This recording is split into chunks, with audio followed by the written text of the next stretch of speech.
Hey everyone, welcome to Instagram Live with Coach Darshan Vyas. आज हमारे special guest है mister Durvesh Yadav. He specializes into PR, branding, marketing. So online with us very quickly. बहुत सारे questions आए मेरे पास branding related, marketing related. बहुत सारी queries आई है. So as soon as our guest is online, okay, I think here he goes. Welcome sir, Yes. welcome.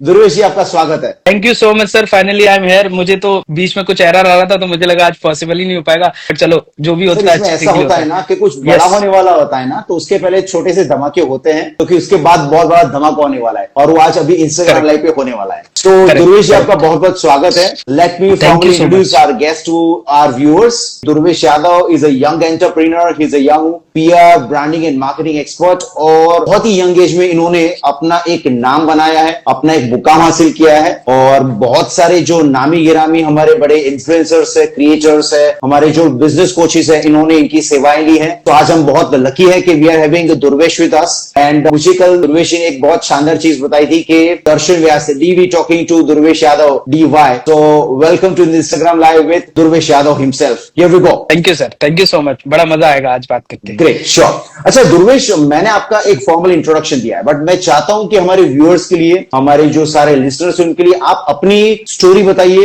अपना introduction दीजिए और आपका किस तरह से वो ब्रेक थ्रू हुआ, किस मुकाम पे आपने वो तय किया कि मुझे ये करना है. ओके.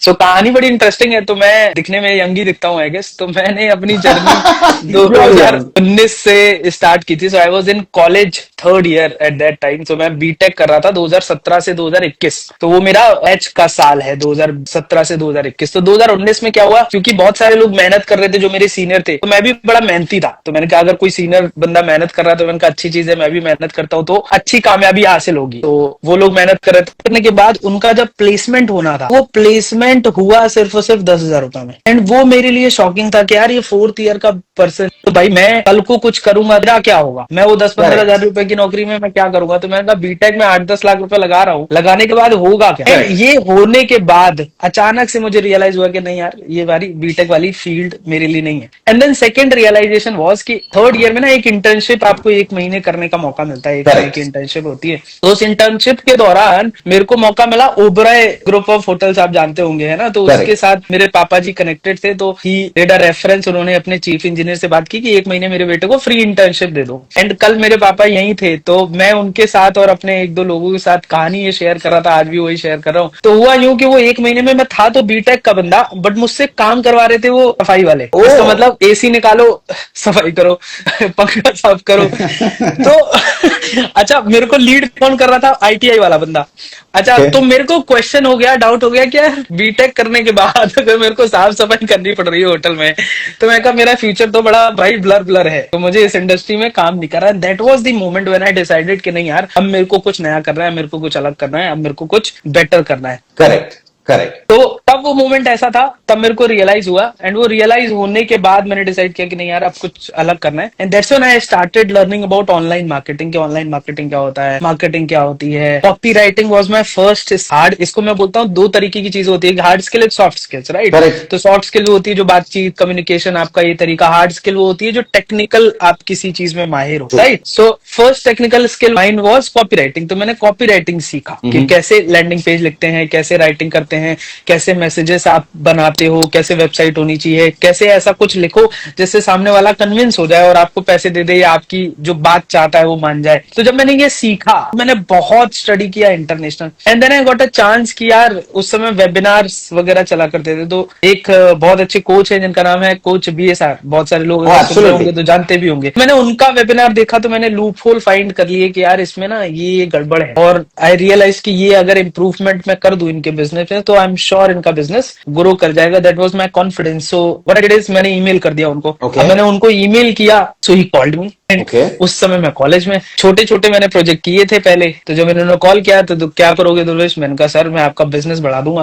अब उनको मेरा कॉन्फिडेंस ऐसा लगे कि यार ये है बच्चा लेकिन कॉन्फिडेंस तो इसमें बहुत है. तो कह रहे चलो मौका देता हूँ. मैंने कहा, कह रहे क्या लोगे. मैंने कहा मेरे को कुछ नहीं चाहिए. मैंने कहा अगर मैं आपको कमवा के दे दूं, इसका मतलब अगर मैं आपको पैसा बना के दे पाऊं अपनी स्किल से, तो मैं आपसे कुछ ना कुछ हिस्सा प्रॉफिट शेयरिंग मांगूंगा. तो ये सेट यार विन विन है, कोई दिक्कत नहीं है. अगर मैं पैसा कमाऊंगा तभी मेरे को देना है. And we started earning. पहले महीने कमाया, दूसरे महीने कमाया। He was into corporate training at that time, Correct. Online वो नहीं थे। तो जब वो ऑनलाइन आए तो कोविड आते आते हमने 1 करोड़ रुपए महीना हिट किया। तो I started making 3 to 4 lakh rupees eight that time. GST VST हटा के, मेरा प्रॉफिट शेयरिंग था उनके साथ, टैक्सेस ये सब हटा के। तो मैं Big कॉलेज में revelation पढ़ रहा happening था। online. यस, तो कॉलेज में पढ़ रहा था। अच्छा, उनके लिए भी ये एक बिगेस्ट मोमेंट था लाइफ का, मेरे लिए भी वो था। तो कोविड हम दोनों की लाइफ में बहुत बड़ा बदलाव और चेंजेस लाया। एंड पर्सनली उनसे मैंने बहुत सारी चीजें सीखी, जो स्पीकर वाली जर्नी है। तो मार्केटिंग आई वाज हैंडलिंग, आज उनका एक प्रोग्राम चलता है magic of thinking rich, right? So that was our creation at that time. That's interesting. तो ये मेरी तब तक की जर्नी है। फिर मेरे को रियलाइज हुआ कि नहीं, मेरे को अब और बड़ा करना है, थोड़ा सा कुछ और आगे जाना है। So I started my company called rising star communication, जो अभी एक पीआर एजेंसी है। इट्स लीगल नेम, उसका आइडेंटिटी जो प्रॉपर है वो राइजिंग स्टार डिजिटल मीडिया है। So we started working with influencers, coaches and जो कंपनीज होती हैं प्रॉपर, उनके साथ corporate communication. And then I found one of the other, I will say coach, जिनका नाम है सुरेश मनशर्मानी। Oh मैंने yes. उनको Pretty senior. 2001 Yes.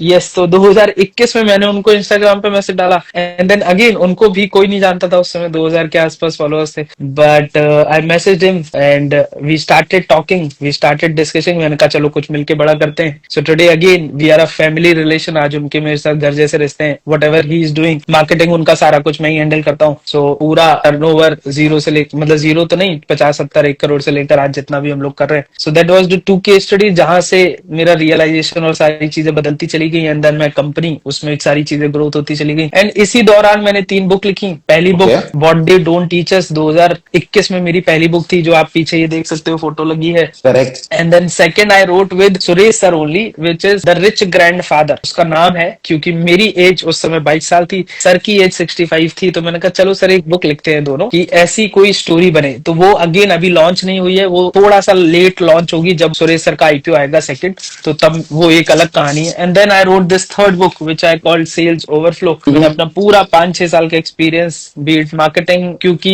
पीआर लोगों को लगता है कि कन्वर्ट नहीं होता ना, पीआर डायरेक्टली मॉनेटरी बेनिफिट नहीं देता। तो मैंने वो सिस्टम इसमें सिखाया है कि कैसे आप इंक्लूड करो 3 फेज सिस्टम, सो दैट आपको पैसा भी आए, प्रॉफिट भी आए, पीआर भी हो, ब्रांड भी बिल्ड हो। सो that is my short long journey, not short. और इट्स अ प्रीटी इंटरेस्टिंग, बहुत एक्साइटिंग जर्नी है। सुरेश, मेरे पास बहुत सारे सवाल है, पर मैं जिस तरह से सुन रहा था, आपकी कहानी बहुत एक्साइटिंग है। आपने बहुत अच्छे 2-3 रिविलेशंस किए हैं जो 100% वायरल होने वाले हैं। आपकी जो बातचीत मैंने सुनी, उसमें से मैंने 2-3 चीजें पिकअप की हैं। एक, आपने बताया कि through your college days only you realise कि मुझे ये नहीं करना है। वो बहुत बड़ी उपलब्धि थी। और मैं चाहता हूं कि हमारी जो नेक्स्ट यंग जनरेशन, जिसे हम जेनजी बोलते हैं, हमारी यंग कॉलेज ग्रेजुएट्स है, उसके लिए कुछ यहाँ पे आप बताइए कि क्या उनकी सोच होनी चाहिए और क्या ट्रांजिशन उनका आना चाहिए। जेन जी जनरेशन को ना मोदी जी ने बोला कैन डू जनरेशन, है ना, ये कैन डू जनरेशन है। और इसके मीम्स भी बहुत निकलते हैं आजकल, है ना। ये कैन डू नहीं, ये एक और नेक्स्ट लेवल वाली जनरेशन है। तो इस पे मेरा कहना, देखो मैं भी उसी जनरेशन में वैसे तो आता हूँ, बट मैच्योरिटी वाइज देखूं तो मैं थोड़ा सा मे भी आगे होऊंगा। तो इसमें मेरा सिर्फ एक ही सजेशन है, वो है ऑब्जर्वेशन बढ़ाओ और चीजों को देख के करना सीखो। तो आजकल के लोग क्या कहते हैं, फॉर एग्जाम्पल अभी सैयारा मूवी आई, एग्जाम्पल है ना, तो अब सैयारा मूवी देखने कौन जा रहा है, 17 साल 16 साल का 15 साल का बच्चा। अच्छा, वो 15-16 साल की लड़की लड़का टी शर्ट उतार के और आंसू बहा रहे हैं, पोछ रहे हैं, कपड़े फाड़ रहे हैं, थिएटर में वीडियोस बना रहे हैं। तो मैं कह रहा हूँ ये इन्फ्लुएंस गलत हो रहा है हमारा आज का यूथ, है ना। ऐसी मूवीज की नेगेटिव पीआर, या फिर मैं कहूँ major PR, I will not say negative PR, but point is कि वो लोग इतना ब्रेन वॉश कर दे रहे हैं कि आज की हमारी जनरेशन बड़ी आसानी से, आज आप ऐसा देखो, भारत का हर एक युवा ना बड़ा मासूम है, वो बड़ी जल्दी पिघल जाता है। जो यंग जनरेशन है, जेनजी जनरेशन है, वो और जल्दी पिघल जाती है। उसको कोई वीडियो दिखी, उसको कोई ऐसी चीजें दिखी, वो तुरंत इन्फ्लुएंस हो जाते हैं। Okay. तो सैयारा मूवी आई, लोग देखने चले गए, रोने चले गए। मैं कह रहा हूँ ऐसी चीजों को आप स्टॉप करो, थोड़ा सा ऑब्जर्व करो। अगर कोई फॉर एग्जाम्पल पेरेंट्स हैं, तो पेरेंट्स को ये ध्यान रखना है कि अपने बच्चों को ऐसी चीजों से दूर रखें, थोड़ा सा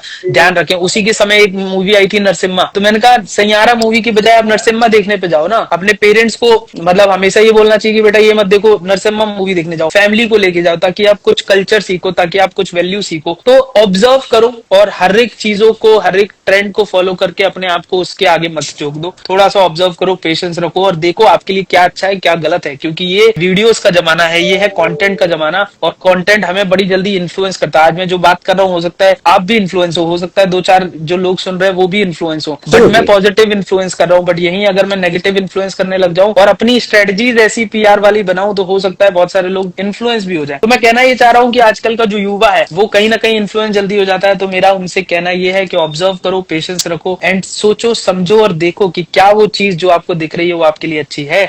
अगर अच्छी है तो करो, नहीं तो उसको टाल दो। करेक्ट। दूसरी आपने एक शानदार बात बताई आपकी इंट्रोडक्शन में कि आपने वहीं से तय कर लिया था कि मैं अपनी मीडिया एजेंसी शुरू करूंगा। पीआर, ब्रांडिंग, मार्केटिंग आपका फोटे रहा है, और आपने एक बहुत जबरदस्त शब्द का इस्तेमाल किया, फायर, भूख होनी चाहिए। तो मैं चाहता हूं कि उसके ऊपर आप थोड़ी बात करें, क्योंकि वो सारी गेम भूख की है जितना मैं समझता हूं। अगर आपके अंदर वो फायर नहीं है बैली में तो मजा नहीं आता। तो उस पर बात कीजिए जी। तो देखो, हंगर सर ऐसे आता है कि बचपन से ना जिस बंदे ने जो चीज कम देखी है, ठीक है, वो चीज उसको हमेशा ज्यादा चाहिए होती है जब वो बड़ा हो जाता है। फॉर एग्जांपल 18 साल से उम्र से अगर मैं मेले में जाता था एग्जांपल, और मुझे पापा ने कोई टॉय नहीं दिखाया, तो मेरे दिमाग में हमेशा रहेगा कि यार मेरे को वो टॉय चाहिए, राइट, मेरे को वो पैसा चाहिए। तो अगर मैंने बचपन से पैसे की कमी देखी तो मेरे को लगेगा कि नहीं यार बड़े होके पैसा कमाना है। रीजन बिकॉज मेरे मम्मी पापा हमेशा लड़ते रहे पैसे के चक्कर में, हमेशा कोई ना कोई तकलीफें आती रही। तो वो हंगर वहां से आता है कि आपने बचपन में क्या चीज की कमी देखी है। इसीलिए जितने भी लोग अपने बच्चों को बड़ा कर रहे हैं, मैं उनसे कहता हूँ कि भैया पेरेंटिंग आप हमेशा अच्छी करो, बट जरूर ध्यान रखो कि बंदे के अंदर हंगर भी डेवलप हो। ऐसा ना हो कि आपने सब कुछ प्रोवाइड कर दिया उसको एंड फिर उसके अंदर हंगर ही नहीं बची जीवन में कुछ करने के लिए। तो मेरा भाई सर 16 साल का है, अभी 17 साल का हो गया। वो जब ये लाइव कर रहा था तो वो बता रहा था कि भैया मैं 2 साल से उनको जानता हूँ। 2 साल पहले उसने मैसेज किया था आपको, दर्शन जी, अभी सुबह सुबह जस्ट मैं उसको बोल रहा था, तब वो बताया कि मैं भैया उनको 2 साल पहले मैसेज किया था एक वीडियो एडिटिंग के लिए। तो अभी तो मेरे साथ पीआर में काम कर रहा है, तो बता रहा था कि मैं उनको जानता हूँ, ऐसे मैसेज मेरी बात हुई थी एक बार। तो मैं कहना ये जा रहा हूँ कि मैं जब वो 14 साल 13 साल का था तो मैं उसको बोलता था कि यार तू, मैं चाहूं तो तेरे को मैं मसूरी शिमला हर जगह घुमा सकता हूँ, बट मैं घुमाऊंगा नहीं। रीजन मैं चाहता हूँ कि तू जब तू खुद कमाएगा और जब खुद कमा के वो घूमने जाएगा तो उसके अंदर वो हंगर की वैल्यू रहेगी, उसको हंगर बनी रहेगी। मैंने ही अगर उसको शिमला घुमा दिया तो उसको शिमला जाने की भूख नहीं रहेगी, उसको मसूरी जाने की भूख नहीं रहेगी। तो जीवन में अपने बच्चों को कुछ ना कुछ कमी छोड़ो, जब कमी छोड़ोगे उसके अंदर वो हंगर रहेगा, और वही हंगर को बंदा बाद में चेज करता है। तो मेरे अंदर भी वो हंगर रह गया बचपन में। मेरे पापा ने बहुत अच्छा मेरे को पढ़ाया, बट कहीं ना कहीं जब हम रियलाइज करते हैं वर्ल्ड को कि यार दुनिया तो बहुत बड़ी है, ये दुनिया में तो इतनी बड़ी बड़ी, जब मैं कॉलेज में पढ़ा, मैं एलपीयू से, लवली प्रोफेशनल यूनिवर्सिटी जलंधर से, तो जब मैं वहां आया तो इतनी बड़ी बड़ी बिल्डिंग मैंने जीवन में पहली बार देखी है। मैंने कहा ये तो पूरी मिनी सिटी है। मैंने कहा दुनिया में इतना बड़ा पैसा है और हम कहाँ हैं। तो जब ये रियलाइज हुआ तो हंगर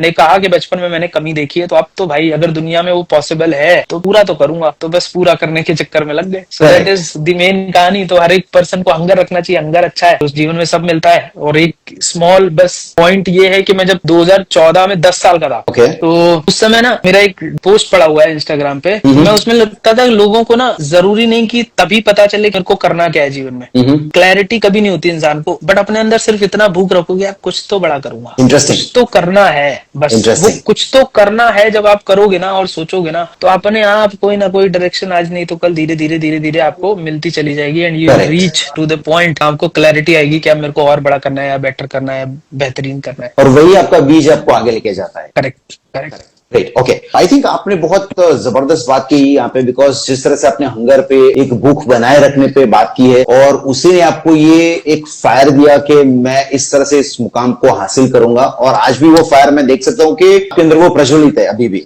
तो आपने किस तरह से तय किया कि मैं पीआर, ब्रांडिंग, मार्केटिंग के क्षेत्र में जाऊंगा? What made you decide to get into the branding game? Sir ये एक्सपीरियंस ऐसा रहा कि मैंने जब पहला काम किया उन सर के लिए, बीएसआर सर के लिए, तो अब वो कोच थे तो उनके साथ मेरे को बैकएंड पे उनका सारा ब्रांडिंग, मार्केटिंग, ये सब चीजें करनी है। तो मार्केटिंग मेरे को आती थी, बट मैं हमेशा यंगस्टर्स को भी बोलता हूँ कि आपको best skill which you can learn is marketing. Reason because आपके पास धंधा देने की कैपेसिटी अगर है तो जीवन में आप कभी मतलब दिक्कत में नहीं पड़ोगे, क्योंकि आप किसी को बिजनेस ला के दे रहे हो। मैंने कहा अगर आपको आज मान लो, इस कंसेप्ट को मैं बोलता हूँ सर एंटरप्रेन्योर, ठीक है, कि मैं कहता हूँ अगर मान लो आपको कल को मान लो पान की ठेल लगानी है एग्जाम्पल, तो आपको पान की ठेल लगाने में हो सकता है लाख रुपए लगे, बट अगर आपको लाख रुपए भी इन्वेस्ट नहीं करना है, so what you can do is you have lot of पान ठेलाज वाले नियर बाय यू, यानी कितने होंगे, मैं कहा उनसे बात करके देखो कि भैया आप महीने का कितना कमाते हो, 50,000, तो मैं आपको अगर 20,000 का एक्स्ट्रा धंधा लाके दूं तो क्या मेरे को 5,000 मिलेगा? बोलेगा 100% मिलेगा, तो लाके दो ना। तो अगर आप खुद का ठेला खोलते तब भी सेम काम करना पड़ता आपको, बट उसमें रिस्क होता। अगर मान लो आपने बड़ा कोई शोरूम खोल लिया 1 करोड़ 10 करोड़ डाल के, और आप कस्टमर लाने की कला ही नहीं जानते, तो वो लॉस में चला गया ना आपका पैसा।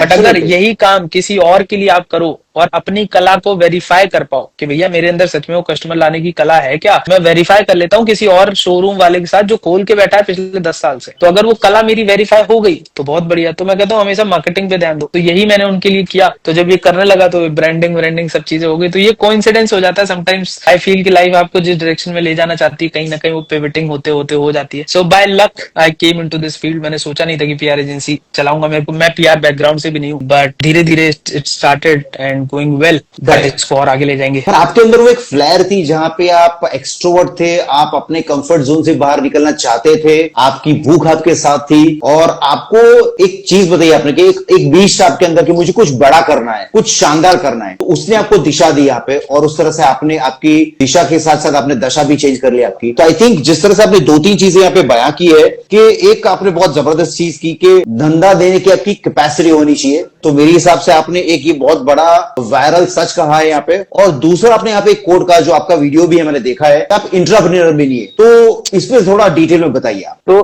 एंटरप्रेन्योर का कंसेप्ट देखो क्या होता है, वो सिंपल कि अगर आप लेट्स सपोज बिजनेस करना चाहते हो, है ना, किसी फील्ड में, तो या फिर आप उस फील्ड में जॉब करना चाहते हो, तो अगर आप जॉब करोगे तो आपको एक फिक्स सैलरी मिलेगी, है ना, एक फिक्स सैलरी मिलेगी और उसके बदले आपको XYZ काम देना पड़ेगा। बट अगर उसी फील्ड में लेट्स सपोज आपको फ्यूचर में कोई बिजनेस खोलना है ना, तो मैं कहता हूं उस बंदे के साथ एक ऐसा एग्रीमेंट पे काम करो जिसमें आपका इन्वेस्टमेंट जीरो हो, जिसमें आपका रिस्क जीरो हो, बट आपको कदर हो उसके पैसे की। इसका मतलब ऐसा समझ के उसका पैसा लगाओ कि यार आपका पैसा लग रहा है। तो लेट्स सपोज सामने वाला पर्सन कोई है जो जिसने मान लो 10 करोड़ का बिजनेस खोल रखा है, एग्जांपल उसकी फैक्ट्री है, तो अगर मैं खुद अपना बिजनेस खोलूंगा तो पहले तो 10 करोड़ मेरे को लगाना पड़ेगा, उसके बाद मेरे को मार्केटिंग के लिए जेब से पैसा डालना पड़ेगा, 10 चीजें करनी पड़ेंगी। अच्छा, कोई XYZ पर्सन पिछले 10 साल से कोई कंपनी चला रहा है तो उसके पास पैसा भी होगा, मैं कहता हूँ स्ट्रगल ही कर रहा होगा वो, बट फिर भी जोड़ा तो होगा ना कुछ, उसके पास रिस्क कैपेबिलिटी भी होगी काफी।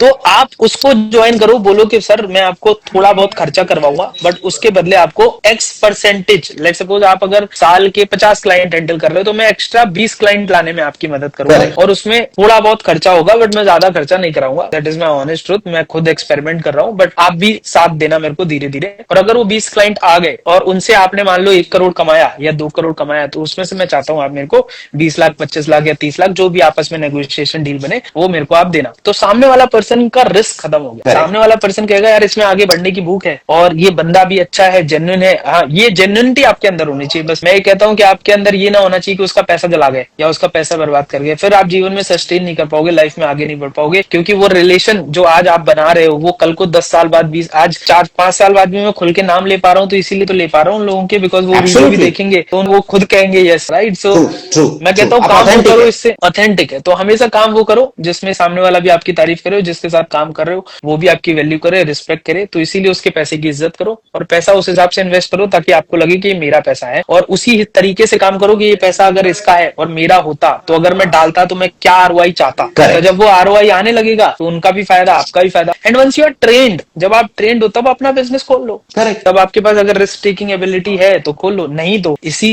जॉइंट वेंचर में काम करते रहो। इससे बढ़िया जॉइंट वेंचर और कहाँ हो सकता है। आज हर एक कंपनी में लोग नौकरी मांगने जाते हैं, आज एम्प्लॉइज भागते हैं कि मेरे को जॉब चाहिए जॉब चाहिए जॉब चाहिए। मैं तो कह रहा हूँ माइंडसेट से तो निकलो। इस माइंडसेट को छोड़ के आप ये सोचो कि मैं सामने वाले को कैसे और फायदा बेहतर पहुंचा सकता हूँ विद माय स्किल। अब मेरे को कुछ सीखना भी पड़े तो मैं सीखूंगा। आज मैं इनके साथ जब काम करता था या आज भी मैं किसी के साथ काम करता हूँ तो जरूरी थोड़ा नहीं मेरे पास सारी स्किल है, बट मैं सोचता हूँ कि इनको क्या और जरूरत है, इनकी लाइफ में और क्या वैल्यू ऐड हो सकती है जिससे मैं अपनी लाइफ की वैल्यू भी ऐड करूँ। And if I learn something automatically I will upgrade, और उनकी लाइफ में भी अपग्रेडेशन होगा। तो हो सकता है ये जॉइंट वेंचर में ही वो भी कमाए मैं भी कमाऊं। There is zero risk, no risk, पैसा आ रहा है, कैलकुलेटेड रिस्क है, इसमें क्या ही रिस्क है। तो मैं कहता हूँ थिंक पॉजिटिव। तो मैं जी तो अभी तक तो आई थिंक मैंने हमारे जो सवाल है वो शुरू नहीं किए और ये कॉन्वर्सेशन बहुत शानदार जा रहा है, बिकॉज आपकी जो स्टोरी है और आपकी जो बातचीत है उसी में से बहुत फॉलो अप क्वेश्चंस आ रहे हैं। उसमें ऑलरेडी एक फायर है। मैं कहूंगा कि आपने एक जबरदस्त बात की कि जिस तरह से आपने कोच BSR के साथ शुरुआत की, वो मुझे एक कहानी याद दिलाता है कि जिस तरह से टोनी रॉबिन्स ने जिम रोन के लिए शुरुआत की थी वैसा कुछ हो रहा है इधर। तो I think I am not trying to flatter you here, but वो मुझे कहानी यहाँ पे याद आ रही है, और I think somewhere what you are trying to share your story, उससे लोगों को ये इंस्पिरेशन मिल रहा है कि अगर आप किसी और के लिए काम कर रहे हैं और बहुत ईमानदारी के साथ काम कर रहे हैं और आपके अंदर वो भूख है, तो जबरदस्त रिजल्ट आ सकते हैं, और उसका आप जीता जागता लाइव एग्जांपल है। एंड जो आप सीखते हो, आज आप ये देखो कि मार्केटिंग तो एक ऐसी स्किल थी जो मैंने उनको दी, बट आप ये सोचो कि जो पर्सन इंडस्ट्री में 20 साल रह चुका है ना, उनने अपनी लाइफ में, मैं कहता हूँ धक्के खा के ही सीखा होगा 20 साल, बट मैं कहता हूँ जो सीखा होगा वो तजुर्बा, एक्सपीरियंस। तो जैसे मैं आज पब्लिक स्पीकिंग, मैं स्टेज पे जाता हूँ, या स्टेज वाली जो चीजें हैं, मेरी हैबिट है, मैं उनकी एब्जॉर्ब कर चुका हूँ, मैं उनसे सीखता हूँ। तो उनकी अपने आप जो हैबिट है या जो स्टेज स्किल्स है वो अपने आप मेरे अंदर आ गई हैं, तो मैं उनको ऑलमोस्ट कॉपी सा, पूरा तो नहीं बट सबकॉन्शियसली हम करने लग जाते हैं, because we learn, we absorb things from the mentor. तो आई थिंक मैं अभी भी, जैसे मैं जब स्टेज पे जाता हूँ या चीजें होता हूँ, तो मैं उनको भेजता हूँ कि सर मैं उनका फीडबैक देना मेरे को, आप इसमें कहाँ इंप्रूव कर सकता हूँ। तो ये टेल्स मी कि इसमें हेयर ज्यादा लंबा रह गया, इसमें ये ज्यादा लंबा रह गया, इसमें ये ऐसा हो गया। तो पॉइंट इज कि जब आप लोगों की लाइफ में वैल्यू ऐड करते हो तो सामने से भी आपको 10 चीजें सीखने को मिलती हैं। तो आज जिम रॉन के अगर लाइफ में टोनी रॉबिन्स ने वैल्यू ऐड करी, तो जिम रॉन ने ट्रेन किया ना टोनी रॉबिन्स को, आज देखो सबसे बड़ा ट्रेनर है इंडिया में। एंड देन आई से कि टोनी रॉबिन्स और एक डीन बेजियोसी करके बंदा है, आप जानते हो, मिलियनियर। हाँ, तो दोनों पार्टनरशिप में काम करते हैं। तो मैं 2020 में BSR सर को बोला था, मैंने कहा हम दोनों को कॉम्बिनेशन बनेंगे। Absolutely, absolutely. So I'm talking, so I think I'm talking to the Dean right now, or I'm talking to Tony right now. You are talking to Durvesh Yadav. Good one, good one, good one, good one, good one. Okay, wonderful. So since आपने आपकी technical expertise की बात की है, दुर्वेश आपने बताया कि आपने करीब 100 फाउंडर्स के साथ काम किया है और आपने कुछ लाइव एग्जांपल्स भी दिए, बड़े नामे गिराने हमारे फाउंडर्स है, कोचेस है। तो बेसिक ग्राउंड लेवल की मिस्टेक्स ये हमारे जो फाउंडर्स है वो क्या करते हैं इन terms of brand building? In terms of brand building, yes, PR, branding, marketing. पहली चीज ऑथेंटिक रहो अपनी चीज। देखो PR का मतलब बहुत सारे लोग सोचते हैं शो ऑफ करना है, Okay. बट मैं कहता हूँ नहीं, शो ऑफ करना नहीं है, शो अप करना है, अपने आप को दिखाना है ना, और अपने आप को ऑथेंटिक वे में दिखाना है। ये नहीं कि आप कर कुछ और रहे हो और बता कुछ और रहे हो, है ना। So you need to define your story first, कि आज आप हो क्या और क्या नहीं हो, है ना। उसके हिसाब से आपको ऑथेंटिक स्टोरीज आपको अपनी बतानी है। कभी ऐसा ना हो कि आप कुछ और बता रहे हो और आप हो कुछ और, राइट। सो वो लॉन्ग टर्म में सस्टेन नहीं होता, आज नहीं तो कल आपको चीजें हैम्पर करती हैं अगर आप ब्रांड बिल्ड कर रहे हो तो। सो पॉइंट इज कि आप ऑथेंटिक रहो, आप काम करना सीखो, आप अपनी स्टोरीज अच्छी बनाओ, बट ऑथेंटिक वे में, आपकी जो जेन्युइन और रियल स्टोरी हो। दूसरी चीज, आप अच्छे काम पे फोकस करो। जैसे मैं कहता हूँ कि जैसे आज मान लो मैंने किसी को कनेक्ट करने की कला, जैसे मैं सुरेश सर से इंस्टाग्राम मैसेज के थ्रू कनेक्ट हुआ, मैंने उनको सिर्फ एक इंस्टाग्राम मैसेज भेजा एंड हमारी उनसे बातचीत हुई, एंड आज वो फैमिली जैसा रिलेशन। सो व्हेन आई से कि यार ये इंस्टाग्राम मैसेज मैं अभी आपको बता देता हूँ कि कैसे डालोगे आप, है ना, किसी को भी मैं सिखा सकता हूँ, बट वो कला सिर्फ छोटी है, उसके बाद जो सस्टेन करने की कला है वो सबसे बड़ी है। रिश्ता खोलना तो 2 मिनट का काम है, बट उसको सस्टेन करना सालों साल लगते हैं, जब आप उसको वैल्यू देते हो, लेते हो, कभी XYZ फैक्टर हो गया, कभी हीट मोमेंट हो गया, कैसे वो रिलेशनशिप मेंटेन करते हो। तो मैं कह रहा हूँ कि आपको ऐसे ही अपने कस्टमर्स के साथ लंबा रिलेशन और ऑथेंटिक वे रखना है, क्योंकि वो नहीं करोगे तो आज नहीं तो कल वो नेगेटिव इंपैक्ट पड़ेगा आपकी ब्रांड बिल्डिंग पर, और चीजें फिर खराब होना चालू हो जाती है। करेक्ट। तो आज ये जो फाउंडर्स है या जो कोचेस है या इन्फ्लुएंसर्स है, वो ये समझ रहे हैं कि सोशल मीडिया यानी विजिबिलिटी और विजिबिलिटी यानी कन्वर्जन, तो क्या ये सही है? इसमें बस फैक्टर डालूंगा मैं एक बीच में कि जब कोई भी चीज विजिबिलिटी जो है वो डायरेक्ट कन्वर्जन पे नहीं कन्वर्ट होता। जैसे जाने कितने लोगों के व्यूअर्स जाने कितने होंगे, दैट डजंट मीन कि वो कन्वर्ट हो रहे हैं। अब कन्वर्ट किस में हो रहे हैं वो भी मैटर करता है। अब कन्वर्ट एज अ फॉलोअर हो रहे हैं, ठीक है, कन्वर्ट एज अ कस्टमर हो रहे हैं, तो अगेन उसमें आपको डिफरेंट एक्टिविटीज और डिफरेंट चीजें करनी पड़ेंगी। या कन्वर्ट इन व्हाट, तो अगर कन्वर्ट फॉलोअर हो रहे हैं तो आप अच्छा कंटेंट डालो, लोग आपको डेफिनेटली जानेंगे, पहचानेंगे, तो कन्वर्ट होंगे। But it comes to conversion into a customer, कि वो भैया कस्टमर बने, तो उसके लिए आपको सच में उसकी लाइफ में कुछ वैल्यू ऐड करनी पड़ेगी एंड दिखाना पड़ेगा। कभी भी ऐसा नहीं होगा, कभी भी कोई भी बंदा आपको वीडियो देख के पैसे नहीं दे देगा, unless and until you are very good brand and बहुत ज्यादा आपको कोई अंधभक्ति से फॉलो कर रहा है, राइट। अगर वो नहीं है तो आपको कोई भी बंदा तुरंत पैसे नहीं देगा, इसलिए आपको अपना ऑथेंटिक रह के उसकी लाइफ में वैल्यू ऐड करनी पड़ेगी, बाय डिलीवरिंग मोर और by doing workshop, by doing webinar और व्हाटएवर। बट पॉइंट अनलेस कि उसकी लाइफ में वो वैल्यू एडिशन अगर दिखा तो आपको कन्वर्ट भी होगा, वो लाइफ टाइम कस्टमर भी बनेगा, वो 10 चीजें और करेगा, पैसा भी देगा, सब चीजें करेगा, राइट? सो आपको वैल्यू एड करना सीखना पड़ेगा। That's the only answer I would have. Correct, okay. Now since आपने ऑलरेडी दो रियल लाइफ एग्जांपल, बिकॉज मेरे पास सवाल आ रहे हैं अभी के real life example sir share कीजिए, बट आई थिंक आपने ऑलरेडी कोच बीएसआर और हमारे दूसरे जो कोच है उनके आपने एग्जांपल दे दिया है। What do you think, what are the areas where influencer और creator can improvise? What could be the top 3 things which you can work upon in terms of PR, branding and marketing, जो उनका lack है पर ये करने से फायदा होगा? पहली चीज देखो, मैंने इस बुक में ना 3 चीजें शेयर की हैं, ठीक है? मैं वो तीनों ही बता देता हूँ। एक होता है प्रिपरेशन इंजन, दूसरा होता है respiratory system. So what I से इज, आपने सुना होगा, देखा भी होगा, लोग कहते हैं कि सेल्स जो है वो ऑक्सीजन है किसी भी बिजनेस की, राइट? बट फिर मैं कहता हूँ कि मार्केटिंग रेस्पिरेटरी सिस्टम, कि अगर रेस्पिरेटरी सिस्टम नहीं हुआ तो वो पाइपलाइन अगर नहीं हुई तो सेल्स फ्लो नहीं करेगी, right? So you need to build your respiratory system as well. And third is which is conversion engine, कि कैसे वो कस्टमर को नेक्स्ट लेवल पे लेके जाए और उसके साथ रिलेशनशिप ऐसा बनाए ताकि वो लाइफ टाइम कस्टमर बने। तो ये 3 चीजें मैं थोड़ा सा और डिटेल में आ जाता हूँ कि आज पहली चीज कि हम लोग ना कस्टमर की केयर करना भूल गए, हम सिर्फ बेचने में लगे हुए। हर एक फाउंडर, हर एक बिजनेसमैन, हर एक सेल्समैन क्या करता है, बेचने में लग जाता है कि आज किसी से मिला और मैं बेचना चालू कर दूं। और बहुत सारे लोग कामयाब भी हो जाते हैं because they are damn so good salesman, which is good, but उससे उनका लॉन्ग टर्म फायदा कभी नहीं होगा। क्योंकि आपने बहुत बार देखा होगा, कोई इंश्योरेंस वाला आपको बेच के चला जाएगा और आप खरीद भी लोगे, बट बैकएंड से आपके दिमाग में उसकी रिस्पेक्ट नहीं होगी। आपको हमेशा लगेगा काट के चला गया, चिपका के चला गया, बेच के चला गया, राइट? तो मैं कहता हूँ उस लूप से बाहर निकलो। तो निकले कैसे? तो आपने देखा होगा, कहावत एक बड़ी कॉमन है जिसको मैंने नेक्स्ट लेवल पे ले जाके मॉडिफाई किया है। वो पहली कहावत ये है कि भैया गंजे को कंगी बेचो। आपने सुना होगा हर जगह, अगर गंजे को कंगी बेच दिया तो बहुत अच्छा है। अच्छा, फिर सेकंड कहावत आई, यार सेकंड कहावत क्या कि यार गंजे को कंगी मत बेचो। गंजे को क्या बेचो? आप बताएंगे दर्शन जी? शैम्पू बेचो, तेल बेचो, है ना? तेल बेचो। तेल बेचोगे तो उसके बाल आएंगे, लोग कहते हैं, है ना? फिर उसको कंगी बेचो। मैं कहता हूँ नहीं, जमाना और बदल चुका है। अब वो जमाना मेरे वाला मैं बताता हूँ क्या आ चुका है। वो ये कि भैया ना कंगी बेचो ना तेल बेचो, पहले उस गंजे को लैब टेस्ट करवाओ। आप उसका हाथ पकड़ो और उसको टेस्ट के लिए लेके जाओ और देखो कि उसके बाल आ सकते हैं या नहीं। अच्छा, अब रिपोर्ट आएगी तो उसमें 2 चीजें पता चलेंगी। पहली चीज कि उसको बाल आ सकते हैं, तो उसको बोलो कि भैया आपके बाल आ सकते हैं, और अच्छा सा उसको सजेस्ट करो, खुद ही बोलेगा कि भैया मेरे को तेल दे, बाल कहां से लाऊं, क्योंकि उसको अब पता चल चुका है कि उसके बाल आ सकते हैं। नहीं मांगेगा वो, आपको बेचने की जरूरत नहीं है। अच्छा, मैं कह रहा हूं, आप मान लो उसके बाल नहीं आ सकते, तो उसको ब्रेन वॉश करो पॉजिटिवली कि भैया आप सुंदर लग सकते हो अगर आप ऐसे बाल आपके हो, बट अब दिक्कत ये है कि तेल तो मतलब तेल से तो बाल निकलेंगे नहीं, तो ऑप्शन ऑल्टरनेटिव क्या है? तो खुद ही बोलेगा यार विग ऑल्टरनेटिव है, विग लगवा लूं क्या? हाँ लगवा, राइट? तो आप विग भी दे सकते हो। अच्छा, जो बंदा है वो हेयर ट्रांसप्लांट भी करवाएगा इन फ्यूचर, है ना? तो मैं कह रहा हूँ कस्टमर का लैब टेस्ट करवाने से जो कितना फायदा। तो नो अबाउट योर कस्टमर, आप उसकी केयर तो करो, आप बेचो मत, आप उसको जानो तो सही। आप केयर करोगे तो ऑटोमेटिकली वो आपका बनेगा और आपसे खरीदेगा। तो पहली चीज मैं बोलता हूँ कस्टमर को स्टॉप सेलिंग। दूसरी चीज, आप हमेशा एक 5 वे सिस्टम में इसको बोलता हूँ कि अपना बात करने का तरीका ऐसा बनाओ। एक कम्युनिकेशन का हर एक का पैटर्न होता है, which again I learned in my first hardcore skill which was copywriting, right? कि कैसे वो कम्युनिकेशन का पैटर्न होना चाहिए सो दैट आप किसी को भी कुछ भी करवाने के लिए इन्फ्लुएंस कर सको।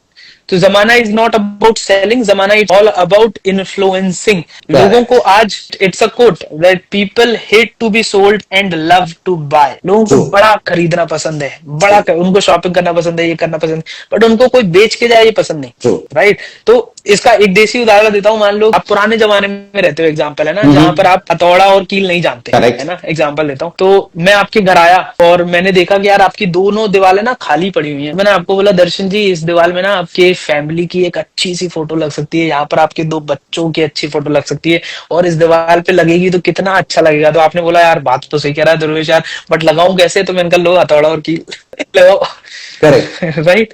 तो आप लगाओगे। तो मैंने क्या किया, मैंने पिक्चर बेची, मैंने तरीका बेचा। तो मैं कहता हूँ हमेशा कि इन्फ्लुएंस करो सामने वाले को ताकि वो खुद अपने आप बोले भैया दे दो। एब्सोल्युटली। एंड तीसरी चीज, जब वो कस्टमर आपका बन जाए, मैं कहता हूँ कि यार देखो बहुत मेहनत करी हमने कस्टमर को अपना बनाने में, उसको इन्फ्लुएंस करने में, इतनी सारी चीजें करने में, उसके बाद कस्टमर ही अगर हाथ से निकल जाए एक बार लेने के बाद, तो फिर क्या फायदा? कस्टमर को लाइफ लॉन्ग सस्टेन कैसे करें, रिलेशनशिप कैसे बनाए?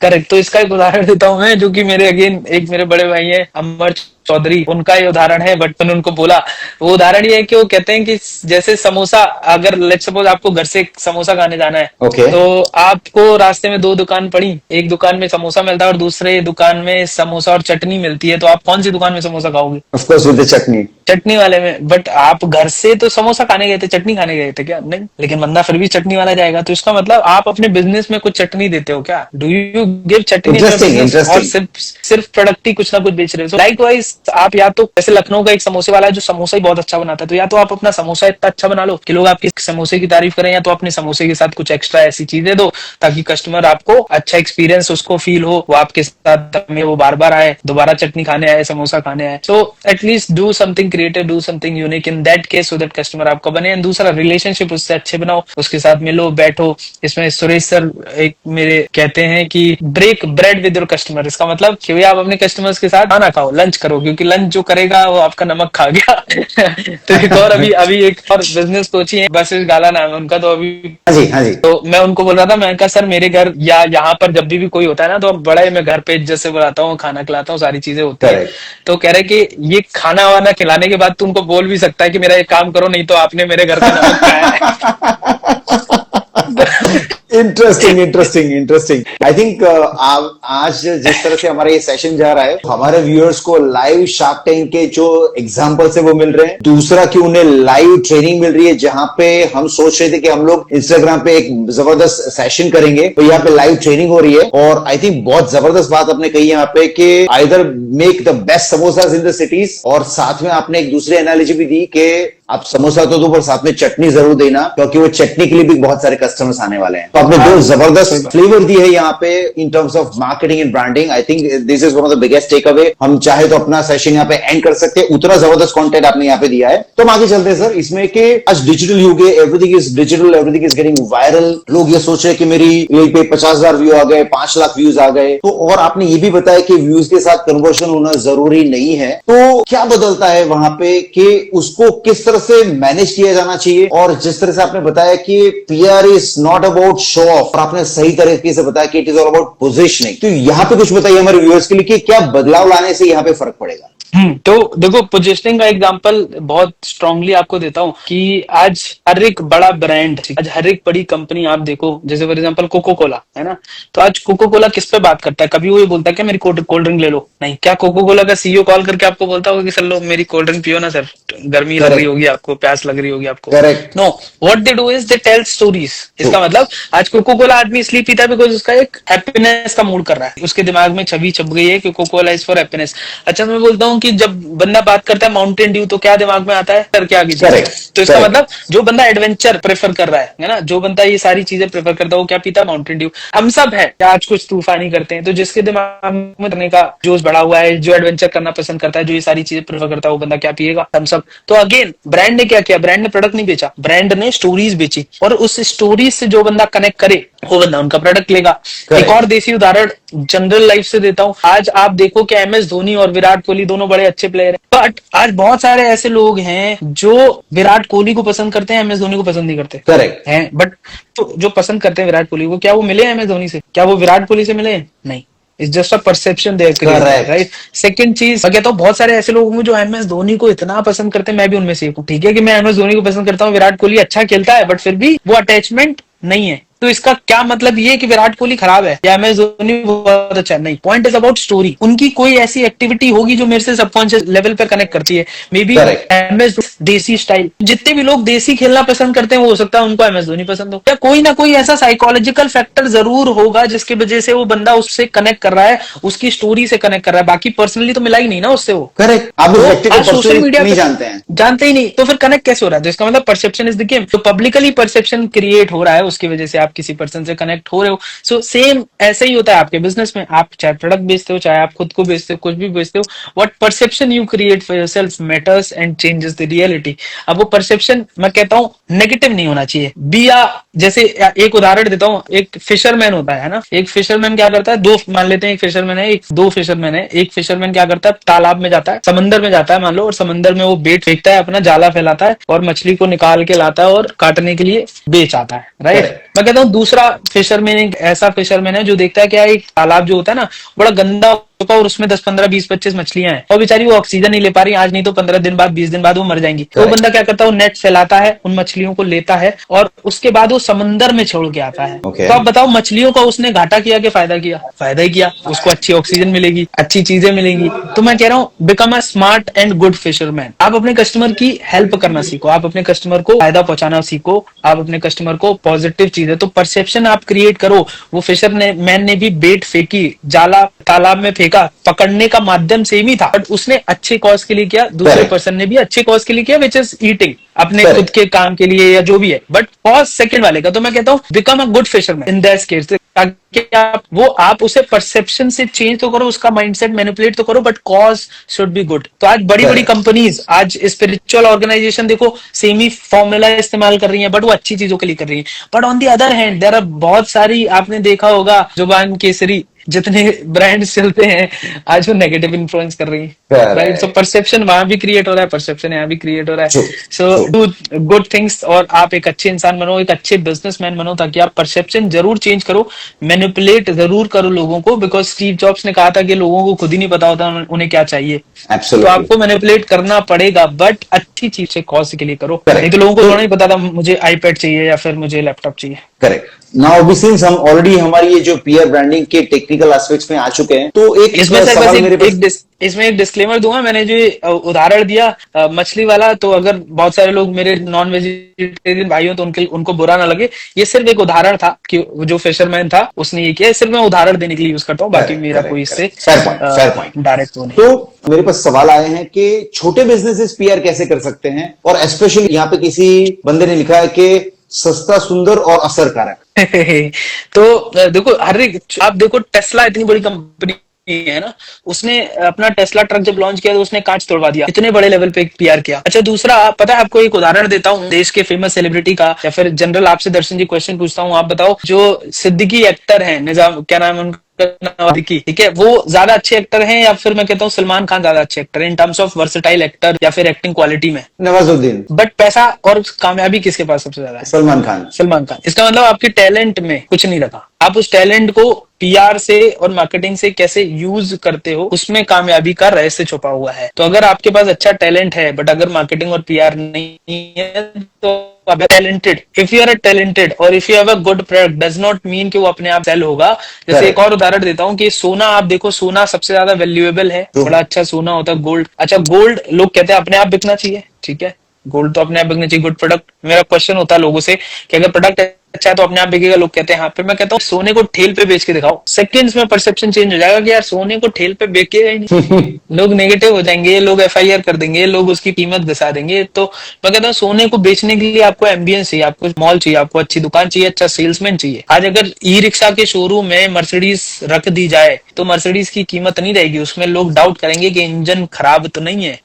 अच्छा दूसरा, उसी मर्सिडीज के शोरूम में मैं कहता हूँ ई रिक्शा का सेल्समैन अगर मैं भेज दूं बेचने के लिए तो फिर भी दूर भाग जाएंगे, क्योंकि मर्सिडीज के शोरूम में मर्सिडीज की गाड़ी होनी चाहिए और बंदा भी मर्सिडीज जैसा दिखना चाहिए, कोट पैंट पहन के, तभी लोग मर्सिडीज की वैल्यू करेंगे। Correct. तो उदाहरण ये है कि यहाँ पर आप अपने प्रोडक्ट की पोजिशनिंग और चीजों को ऑफर करो। और जो स्मॉल बिजनेसमैन है, फॉर एग्जांपल ये मेरा मेन पॉइंट, तो चीजें तो देखो ब्रांड में बहुत बड़ी बड़ी हो सकती हैं, स्टार्ट विद वन, ठीक है, स्टार्ट विद मतलब कि आप कोई एक वर्टिकल पकड़ लो शुरू में कि आपको लेट सपोज न्यूज आर्टिकल, आपका कस्टमर आपको कहाँ ढूंढता है, मैं लेट सपोज मैं किसी कस्टमर से कनेक्ट करना चाहता हूँ तो मेरा कस्टमर सबसे पहले मेरे को गूगल सर्च करता है, तो भैया अपने गूगल की प्रोफाइल थोड़ी अच्छी कर लो, गूगल पे अच्छे रिव्यूज कर लो, गूगल पे ऑथेंटिसिटी आपकी अच्छी होनी चाहिए। अच्छा मैं कहता हूँ हो सकता है कस्टमर आपका सोशल मीडिया पे आपको ज्यादा देखता है, तो मैं कहता हूँ सोशल मीडिया पे आप फॉलोअर्स बढ़ा लो। जैसे मेरे फॉलोअर्स उस समय जितने हैं अभी 10-15 हजार के आसपास थे, बीएसआर सर के 2000 थे शुरू में, सोचो जब, तो उन्होंने मेरा इंस्टाग्राम देखा तब उनको ऑथेंटिसिटी लगी और मेरे को कॉल किया। राइट, सो पॉइंट इज कि जहां आपको कस्टमर आपका देखता है वो प्लेटफॉर्म आप देखो, आपको कस्टमर आपका लिंक्डइन पे देखता है तो आप लिंक्डइन अच्छा करना चालू करो। तो डजंट मीन कि आप हर जगह काम करो और एकदम से बड़े ब्रांड बन जाओ। शाहरुख खान मैं कहता हूँ बॉलीवुड का सेलिब्रिटी है, सलमान खान बॉलीवुड का सेलिब्रिटी है, मैं कहता हूँ अपनी फील्ड के मिनी सेलिब्रिटी बन जाओ। अपनी फील्ड के मिनी सेलिब्रिटी मतलब कि मैं मार्केटिंग में अगर हूं तो मैं भाई मार्केटिंग से बेटर दुर्वेश यादव ही है और कोई बंदा ना है नाम में, एटलीस्ट गूगल कोई सर्च करे तो दुर्वेश यादव देखे कि यार ये बंदा सच में मार्केटिंग में मिनी सेलिब्रिटी है। दर्शन व्यास जी जो काम करते हैं, दर्शन व्यास जी उस फील्ड के मिनी सेलिब्रिटी हैं, बस इतना लगना चाहिए। मेरे को नहीं बनना बहुत बड़ा सेलिब्रिटी, बट मैं अपनी फील्ड का बादशाह तो बन सकता हूँ, Perfect. मैं अपनी फील्ड का सिकंदर तो बन सकता हूँ, मैं अपनी फील्ड का Perfect. बॉस तो बन सकता हूँ। तो मैं कहता हूँ अपनी फील्ड का बॉस बनने पे ध्यान दो, स्टार्ट करो एक प्लेटफॉर्म से, उसके बाद मल्टीप्लाई करते चले जाओ। Correct, perfect. आई थिंक आपने बहुत जबरदस्त टेक अवे दिया यहाँ पे कि आप अपने क्षेत्र के सिकंदर बन सकते हैं, आप अपनी क्षेत्र के बॉस बन सकते हैं। आपके एक्सपीरियंसेस में ये एमएसएमई जो छोटे बिजनेसेस हैं या स्मॉल स्केल कंपनीज है जहां पे 5, 10, 15, 20, 50 लोग काम करते हैं, और उसके जो ओनर्स है, फाउंडर्स है या स्मॉल सर्विस बेस्ड बिजनेसेस है, वो क्या गलतियां करते हैं जिससे उनका पीआर ब्रांडिंग बेहतर हो सकता है और वो बड़े स्केल के बिजनेसेस कर सकते हैं और वो अभी नहीं कर पा रहे? तो क्या बॉटलनेक्स है वहां पे? एक ही गलती सबसे बड़ी बोलूंगा मैं, बहुत सारे लोग ना डरते हैं अपना पर्सनल ब्रांड बिल्ड करने से। Okay. मैं कहता हूँ पर्सनैलिटी अपनी अच्छी करो और पर्सनल ब्रांडिंग पे जरूर दो। एमएसएमई जो Okay. आदमी है ना, वो पर्सनल ब्रांड बिल्ड नहीं करता है, उसको डर होता है कि यार, जैसे एक बार मेरी बात हुई, वो कहते हैं दुर्वेश मैं पंजाब में हूँ, लेकिन अगर मैं अपना पर्सनल फेस बिल्ड करूंगा ना तो मेरे को थ्रेट आएंगे, बहुत सारे कॉल्स आएंगे, बहुत सारे मेरे को फिरौती मांगी जाएगी। तो उसमें ऐसा नहीं कि आप पर्सनल ब्रांड बिल्ड मत करो, मैं कहता हूँ लोकेशन चेंज करो। ओके। फिर आप चंडीगढ़ से शिफ्ट हो जाओ कहाँ लोग आपसे फिरौती ना मांगे। बिकॉज मैं ऐसा मानता हूँ कि ये सब वही काम करता है जिसके आसपास सर्कल में जेलसी हो, है ना।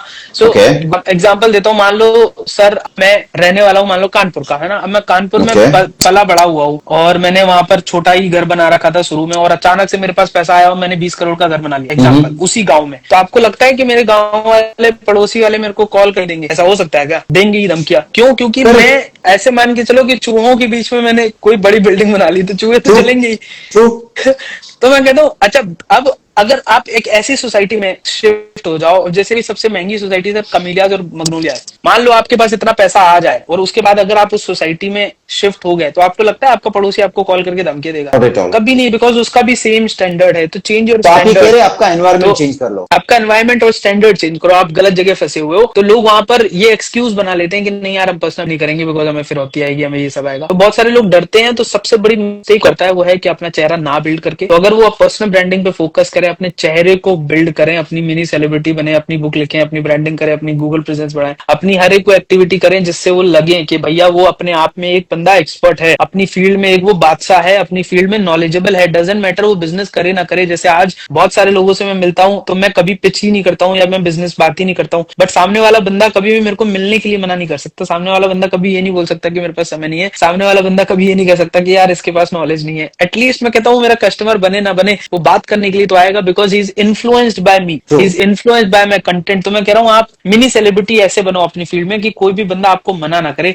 बिजनेस करना सेकेंडरी है, रिलेशन बनाना प्रायोरिटी है, बट पहले वो रिलेशन तभी बनेगा जब आपकी पर्सनैलिटी अच्छी है। अगर आपकी पर्सनैलिटी अच्छी नहीं तो सामने वाला मिलेगा तक नहीं, अपॉइंटमेंट तक नहीं देगा, और अपॉइंटमेंट तक नहीं देगा तो फिर आपसे बिजनेस कैसे ही करेगा। So change this I guess in MSME, तो सबसे बड़ा ट्रांसफॉर्मेशन हो जाएगा उनका, वही जाएगा। Great, okay. Now since we are into technology era, यहाँ पे आज हर कोई आर्टिफिशियल इंटेलिजेंस की बात कर रहा है, टेक्नोलॉजी की बात कर रहा है, तो किस तरह से हमारी जो ये पीआर ब्रांडिंग और मार्केटिंग की जो गेम है वो चेंज हो रही है with reference to AI? Sir इसमें मैं बहुत ज्यादा पढ़ा लिखा एआई वाले सेक्टर में नहीं हूँ। मैं सिर्फ दो चीजों पे ज्यादा मानता हूँ, और ना ज्यादा मैं टूल्स और टेक्निक्स पे मानता हूँ। मुझे ऐसा लगता है कि marketing is all about connecting with people.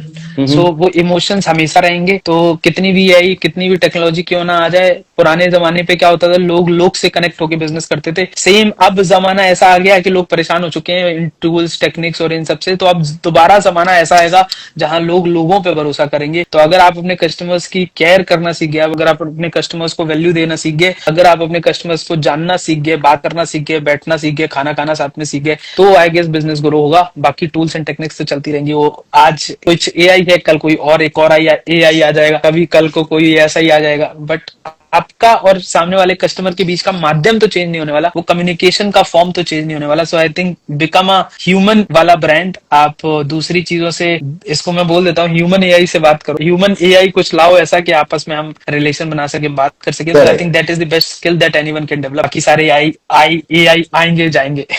Okay, सो दुर्वेश यादव ये कहते हैं कि AI is there for some time, पर जो ह्यूमन कनेक्ट है वो लॉन्ग टर्म है। Is that true? Human connection is long term. AI ऐसा नहीं है कि सम टाइम के लिए हो सकता है और बेस्ट से बेस्ट आए, बट मैं कह रहा हूँ जैसे देयर इज वन कोट कि जो बंदा है, मान लो ले सपोज जॉब करता है, तो AI will not replace the job, the person who is using AI will replace the job. Okay ठीक है, तो एआई को आपको समझना है और अपने कामों में लेना है। ओके ठीक है, जरूरी नहीं है कि आप एआई को इग्नोर करो और सिर्फ ह्यूमन रिलेशन में काम करो। आप एआई को यूज कर सकते हो। फॉर एग्जांपल आज हमारी मीटिंग चल रही है, हमारा ये लाइव चल रहा है, अगर मैं अपने बगल में एआई रख लेता एग्जांपल और बोलता कि इस पूरी मीटिंग को समराइज करके एक नोट्स बना दो, तो का काम बच गया ना, राइट। अब मैं बोलता कि दर्शन व्यास जी को ना, दर्शन व्यास जी को एक ईमेल भेज दो आज जो भी हमारी डिस्कशन हुई, तो वो ईमेल चला जाए। तो मैं कह रहा हूँ एआई को यूज करो, बट एआई ऐसा कुछ बीच में आने नहीं वाला। एआई सिर्फ और सिर्फ इंटेलिजेंट हो, अगर आप अच्छे हो, अगर आप अपग्रेड हो रहे हो विद टाइम, तो एआई आपको रिप्लेस नहीं करेगा। आप यूज कर पाओगे अच्छे से एआई को, बट जो बंदा अपग्रेड नहीं कर रहा है अपने आप को, वो डेफिनेटली रिप्लेस हो जाएगा। जैसे बहुत सारे राइटर्स, अब आज के जमाने पे मैं कहता हूँ चैट जीपीटी से अच्छी रिसर्च कोई दे ही नहीं सकता। तो बहुत सारे लोग जो बुक लिखते हैं, मैं कहता हूँ बुक खुद लिखो चैट जीपीटी से, क्योंकि उससे बेटर रिसर्च आपको कोई दे ही नहीं सकता।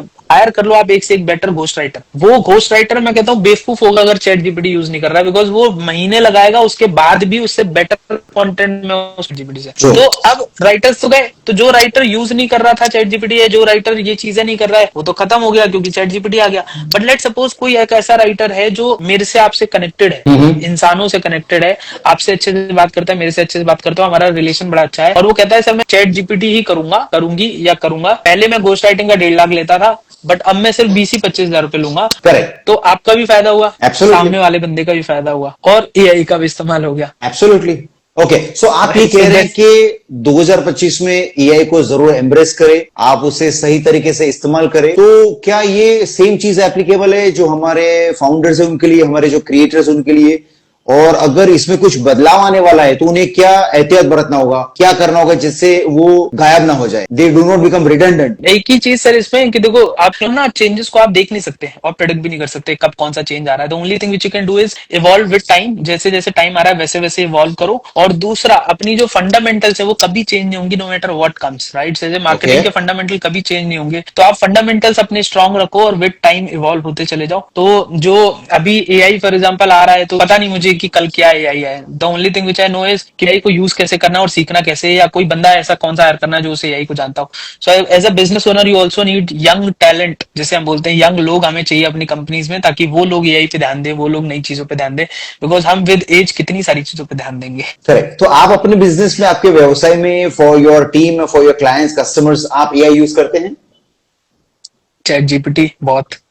ओके, और कौन से टूल्स आप यूज करते हैं और किस तरह से वो आपको हेल्प करते हैं इन terms of enhancing your productivity, may be your quality? आपके कौन से उसके लिए फेवरेट मैं टूल्स अपने मैकबुक का और एप्पल का सर सबसे बेस्ट मेरे को ये रिमाइंडर नोट्स, अभी भी जैसे आज का हमारा मान लो डिस्कशन कुछ होना है या मेरे को कुछ करना है, मेरे दिमाग में कोई थॉट आया, तो सबसे बेटर मैं वही यूज करता हूँ। एंड तीसरा, व्हाट्सएप का एक पर्सनल ग्रुप मैंने बना रखा है कि कोई भी आइडिया ग्रुप में मैंने डाल दिया या कोई भी पर्सनल टास्क डालता है। Rest I don't use much tools, मुझे सिर्फ चैट जीपीटी और एक दो एआई टूल्स और है बेसिक, जैसे पीपीटीज के लिए मैं एक जेंसपार्क करके एक एआई है ना, तो वो यूज करता हूँ। तो काफी उसने बड़ा लाइफ आसान कर दी, मेहनत बचाने में, मेहनत काम करने में। So there are couple of tools which I use, but I don't be much dependent on it. मैं सारी चीजें या तो करवा लेता हूँ या जो बंदा जानता है उससे करवा लेता हूँ, ऐसा। Perfect, perfect. You still maintain the human connect because I think वो आपने बताया आपके। So since we are on the end of like 2025 now, what is the biggest takeaway in terms of PR and branding?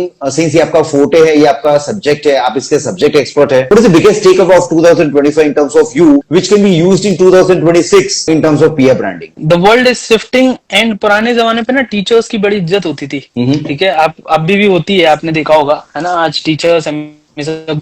तो मैं कहता हूँ आज अगर आपको अच्छा बिजनेस करना है तो बिजनेस जिस फील्ड में आप कर रहे हो ना, उस फील्ड की जो आप प्रॉब्लम सॉल्व कर रहे हो उस फील्ड के आप टीचर बन जाओ। ये 2025-2026 और ये फ्यूचर में आने वाला सबसे बेस्ट वर्क है that you can do. For example, मैं लेट्स सपोज मार्केटिंग करता हूँ या मार्केटिंग में बता रहा हूँ या करता हूँ, तो पहले मार्केटिंग का टीचर हूँ, पहले मैं लोगों को मार्केटिंग सिखा रहा हूँ, तब तो लोगों पे ट्रस्ट आ रहा है मेरे को। तो कोच वोच तो चलो बात सेकेंडरी वर्ड्स आ गए। इसी तरीके से लेट्स सपोज कोई मैं मैन्युफैक्चरिंग प्लांट चलाता हूँ एग्जांपल, तो मैं प्लांट क्या प्रॉब्लम सॉल्व करता है उसका मैं पहले टीचर बनूंगा, ठीक है। अगर मैं प्लांट चलाता हूँ, लेट्स सपोज मैं पानी बेचता हूँ, तो पानी आरओ बेचता हूँ एग्जांपल दे देता हूँ, तो आरओ से क्या नुकसान हो सकते हैं खराब पानी से आपकी हेल्थ पर, इसका इंफॉर्मेशन देने का पहले मैं टीचर बनूंगा, राइट?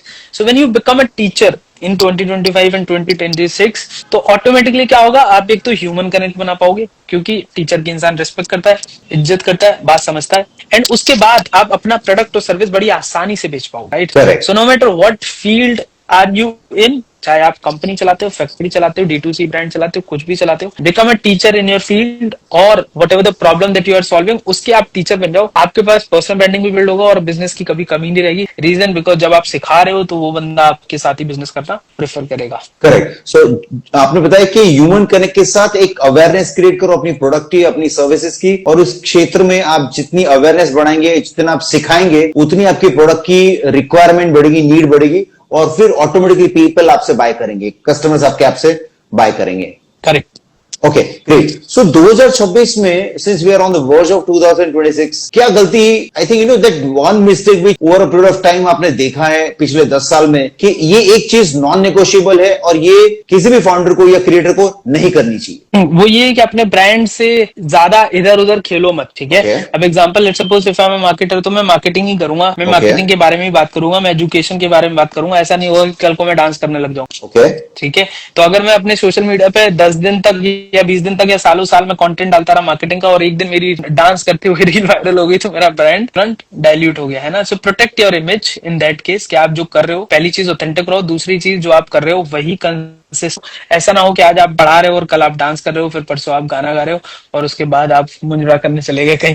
तो कहीं भी ऐसा ना हो कि आप अपने ब्रांड से खेल रहे हो। Maintain one consistent, maintain one image, कि आप किस लिए जाने हो। हमेशा पर्सनल ब्रांड वो होता है जब आपके पीठ पीछे कोई आपके बारे में बात करे तो वो आपके बारे में क्या सोचे, वो आपका पर्सनल ब्रांड है। Even it applies in family as well. मैं कहता हूँ आपके बेटे, आपके बच्चे, अगर छोटा है, बड़ा है, जितना भी बड़ा है, आपके जाने के बाद वो आपको कैसा पापा मानता है, वो भी आपका एक पर्सनल ब्रांड है। वो आपको अगर अच्छा पापा मानता है, कहाँ पापा मानता है, तरक्की करने वाला पापा मानता है, ये मानता है कि मेरे पापा अच्छे एंटरप्रेन्योर है, या फिर वो ये मानता है कि मेरे पापा सिर्फ नॉर्मल है और घर चलाने के लिए काम कर, that is also a personal brand. तो आपके पीठ पीछे लोग आपको किस इमेज से, किस नजर देख रहे हैं, वो आपका ब्रांड है, वो आपका पर्सनल ब्रांड है। तो इसीलिए जब आप सोशल मीडिया पे हो और आपको लोग देख रहे हैं, तो हमेशा लोग आपकी पीठ पीछे एक ही चीज बोले। ये ना बोले कि यार ये तो कभी डांस करता है, कभी तो ये गाना गा देता है, कभी तो ये पता नहीं करता क्या है, ये नहीं होना चाहिए। Okay, okay, fine. You mean से कि आपका एक सिंगल फोकस होना चाहिए और आपकी जो आइडेंटिटी है वो बहुत क्लियर होनी चाहिए।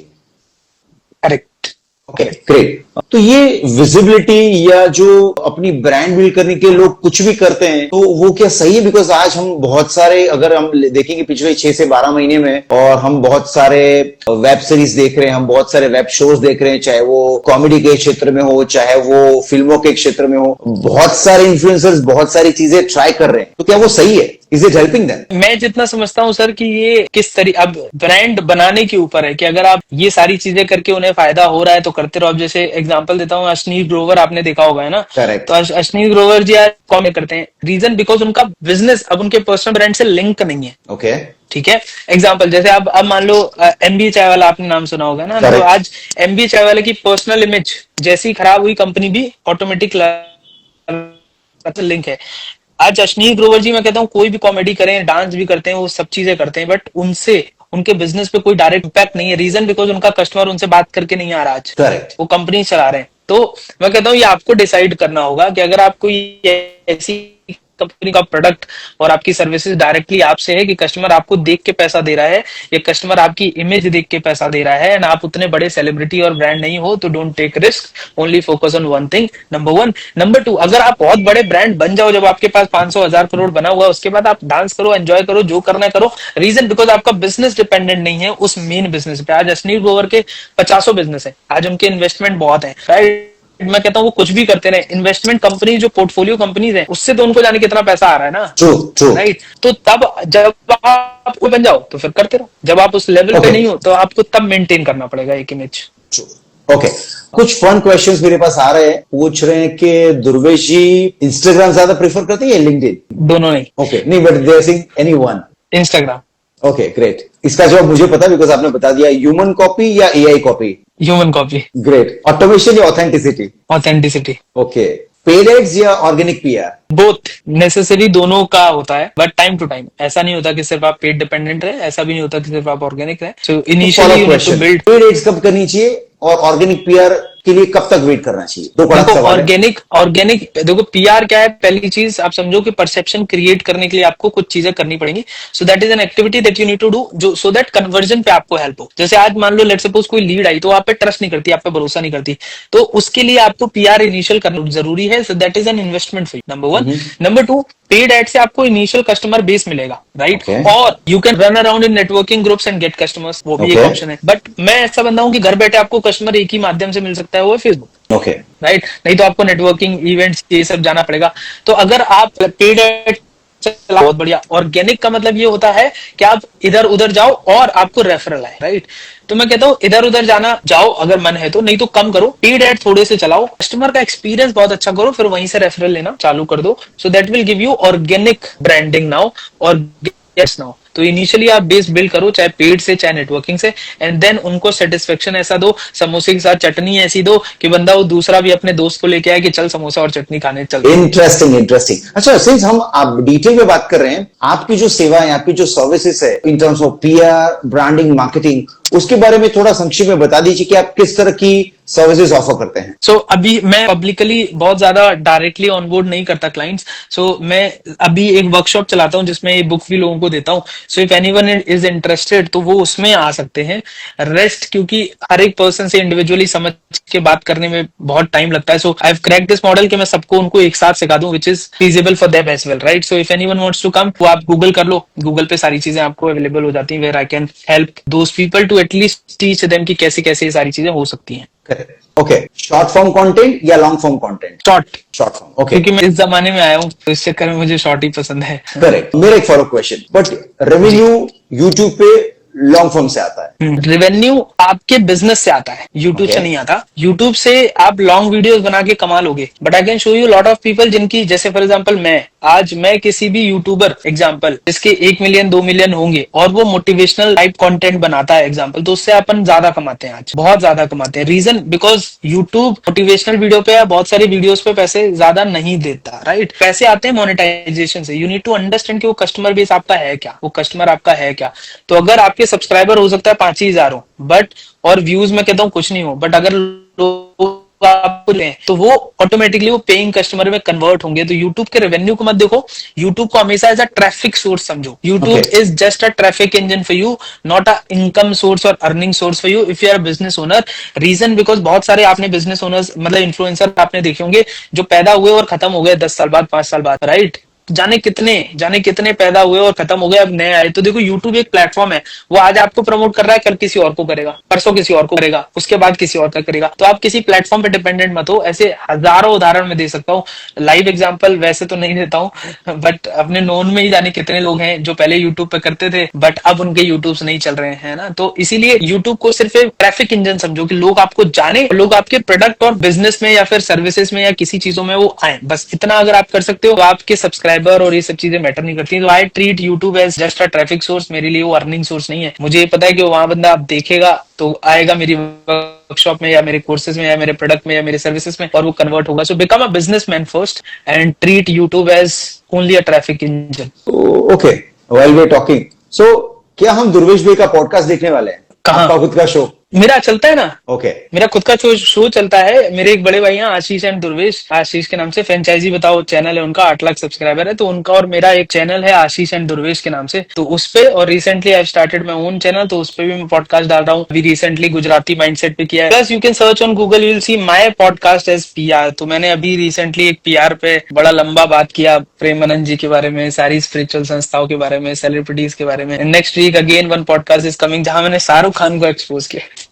ओके, कुछ ग्लिम्पसेस देना चाहेंगे आप अभी लोगों को? कुछ फिलर्स जिससे क्यूरियोसिटी होगी और लोग आपके चैनल पे जाएंगे, कुछ फिलर्स अभी आप देना चाहेंगे? मुझे लगता है अभी तक जितना समझ में आया होगा लोगों को, अगर क्यूरियोसिटी जगी है तो आप चैनल पे जाएं। एंड दूसरी चीज, उस वीडियो में मैं बता देता हूँ जो आने वाला है वो बहुत सॉलिड आने वाला है। आपने एग्जांपल देता हूँ, आपने सुना होगा शाहरुख खान हमेशा बोलते हैं कि मैंने बहुत स्ट्रगल किया, 1500 रुपए लेके आया, मैं नौकरी की, मैं मतलब यहाँ पर मैं रोड पे सोता था। बट आप देखोगे कि I found his video of 1990s जो कि उस पॉडकास्ट में भी आएगी, वहां उन्होंने टोटली उल्टा बोला है। Okay. उस वीडियो में उन्होंने बोला है कि मेरे को कोई मेहनत करनी नहीं पड़ी, मेरे को दौलत शोहरत प्लेट पे रखकर मिली। तो इसका मतलब मैं लोगों को, मैं ये नहीं बोलता कि ये गलत है, मैं बोल रहा हूँ कि एक शाहरुख खान भी पीआर की पावर जानते हैं। That's why that story he created that story so that he can connect with आम जनता। क्योंकि जब वो ये बोलेंगे कि मैं गरीब खानदान से आता हूँ और मैं नॉर्मल हम्बल बैकग्राउंड से आता हूँ, ऑल्दो उनके पापा उनके बहुत बड़े फ्रीडम फाइटर रह चुके हैं, प्लस पॉलिटिक्स से बहुत उनके लिंक थे, but he created that story so that आम जनता can connect with him, right? So that is the teaser that I given to you. अब बाकी आप पॉडकास्ट जब आएगा तो दर्शक जरूर देखें। Correct. Okay. One AI tool which you will not miss in 2026. Continuously, I am a big fan of ChatGPT, which I am doing. So Great. currently मैं उसको फॉलो करता हूँ। Okay.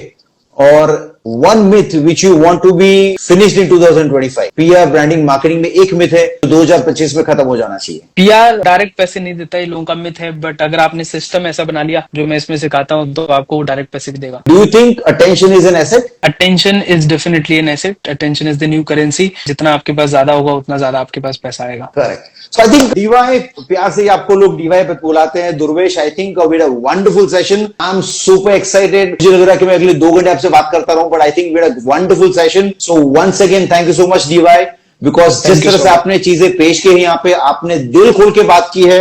मैंने बहुत सारे नोट्स बनाए हैं। मैं आपको बता देता हूं कि मैं कॉन्स्टेंटली नोट्स ले रहा था और मैं कुछ आपसे शेयर करना चाहता हूं as a gratitude, because I think this is we had a fiery session. I really loved it. So आपने शुरुआत की वैल्यू एडिशन से, फिर आपने बताया कि यू शुड बी ऑथेंटिक, आपके अंदर एक भूख होनी चाहिए, वो आपका एक डिश बनता है। आपने क्या शानदार एक चटपटी बात कही, समोसा एंड चटनी वाली बात, तो आई थिंक वो बहुत शानदार टेक अवे है। आपने ये भी सिखाया कि you should tell stories, do perception building, connect with people, और आपने ये कहा कि हमेशा जो हमारे फंडामेंटल्स है वो हमेशा रहने वाले, बिकॉज एआई एसआई कुछ भी आएगा, बट जो ह्यूमन कनेक्ट है वो हमेशा लॉन्ग लास्टिंग रहने वाला है। So once again thank you so much Durvesh Yadav, wonderful session, thank you so much. Thank you sir बुलाने के लिए, इनवाइट करने के लिए, एंड आप बड़े अच्छे होस्ट हैं। मजा आया मुझे आपसे बात करके। I am super excited, let's catch up soon sir. Thank you. Yes sir, thank you so much once again, thank you.